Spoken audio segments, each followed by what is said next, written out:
Welcome back, friends, to another episode of Flash Fiction Friday. What is Flash Fiction Friday for some of you newcomers who might be wondering? It's a weekly microfiction contest that I hold for high schoolers all across the world. There's really just 4 rules. Keep your story under 250 words. Submit your story by Sunday. Your story must revolve around a central word or theme. And last but not least, there is a $3 registration fee, although I donate all of the proceeds to Girls Who Code. Before I forget, here is the link for this week's competition, and you guys can find all the details in the description below. Furthermore, I would like to mention that there are prizes for those of you who compete on a regular basis. You guys can check that out over here. I also provide feedback to every single person who competes every single week. And in case that wasn't enough incentive, there are of course cash prizes for the top 3 entries every single week. $30 for first place, $20 for second place, and $10 for third place. Don't forget to vote for your favorite story in the comment section below. That's how we decide on first, second, and third place. I pick the top 3, but you guys decide the order. And now, without any further ado, let's jump into the top 3 stories from last week. In case you guys forgot, last week's word was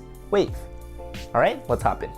All right, the first story we have is called The God of Waves. Really impressed with the structure of this story. You have this old man who's talking to a little child saying things like, hey, do you know who the God of Waves is? No, little child, not the ocean god, nor the water god. Yes, little child, I'm sure. Why, little child, you want to know what he looks like? Feels as though we're getting one half of the conversation, but it's sufficient. And I really enjoyed the originality of this structure. I don't think I've seen this before. The use of questions is really nice. The yes, no is really nice. And I like the way that this writer balances imagery with some larger metaphorical, maybe more philosophical concepts. So here we have, the God of Waves is about a toddler's joy when the ocean's water touches their feet for the first time. You can really picture that. Easy to imagine.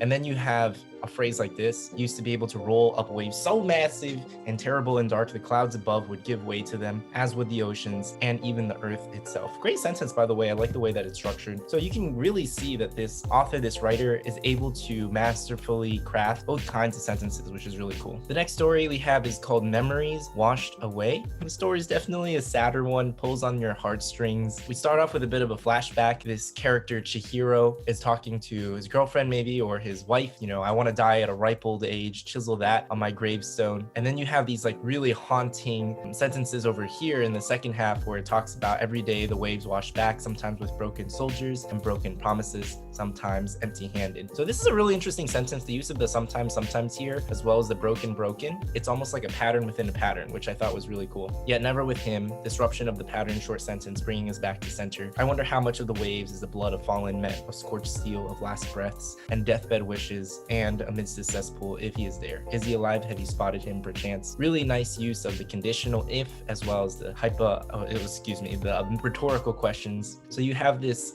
maybe an old girlfriend or an old woman and lady, you can imply that she's female because of this sentence, who's on the beach and maybe just waiting, hoping, wondering if her loved one will come back. So this is a really sad story. I like the use of the wave here. Oh man, I think the emotion in this story is really what gets to me. Finally, we have the wave of grief. Now this, talking about originality of structure, just pause. You guys can see that this sentence is short, obviously a 2-word sentence separated by a comma here. And the end of the story is also composed of very short sentences. It's about music, it's about loss as well. So we get that concept, we get that emotion there. But what I really want to draw your attention to is the fact that this story almost feels musical in the sense that you have these short sentences and then it crescendos, the tension mounts, and then finally we kind of reach this apex here and it starts to decrescendo. So that's really, really interesting. And if you look at the sentence structure and the way that this story is actually constructed, that was probably the most impressive part for me. Take a moment, read this one as well. The content is good, but I don't want to spoil it. Let's return back to the main Kev, all right? We're going to keep this one kind of short.